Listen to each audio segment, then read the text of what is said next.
Kung bago ka pa lang sa aking YouTube channel, please subscribe at i-hit ang notification bell para updated ka sa aking bagong videos. Kim Pao, may bagong movie nga ba? Netizens, may reactions. Ang buong kwento, alamin!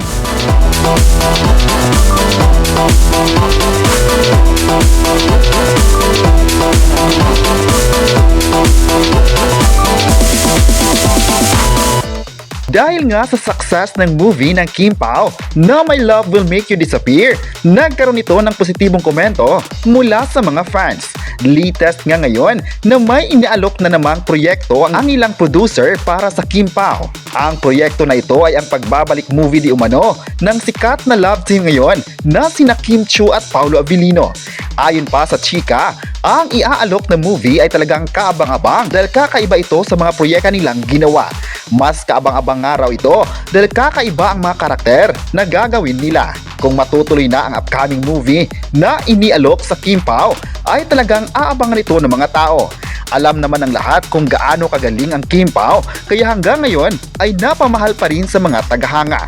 Hindi naman talaga iniwan ng mga supporters sina Kim Chiu at Paolo Avellino dahil nga ay napaka-humble ito na tao at ipinakita ang love din sa mga fans. Marami naman ngayon ang excited na marinig nila ang balitang magkakaroon ng bagong movie ang dalawa. Marami naman ang nagdarasal na sana matutuloy na ang movie na inialok sa sikat na kapamilya stars. Dahil dito marami sa mga netizens ang nagsabing sana mabibigyan ng marami exposures ang Kim Pao dahil deserve naman nila.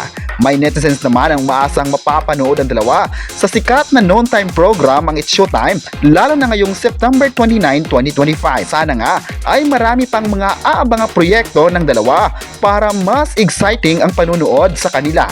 May netizen naman ang nagsabing sana matutuloy na ang movie na ito para may aabangan naman ang lahat maliban sa The Alibay na kasalukuyan nilang ginagawa.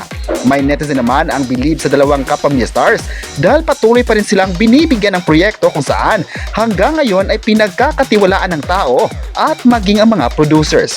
Ngayong umaga ay tuloy na tuloy pa ang pagkakaroon ng taping nila Kim Chiu at Paolo Avellino sa Cebu kung saan mas intense na ang mga eksena na kukunan sa kwento. Sana raw ay marami na silang magagawang mga eksena para mas mapaaga pa ang pagpapalabas ng serye sa ABS-CBN. Marami naman talaga ang believe sa dedikasyon ng dalawa at umaasang mapaparod nila ito ng maaga.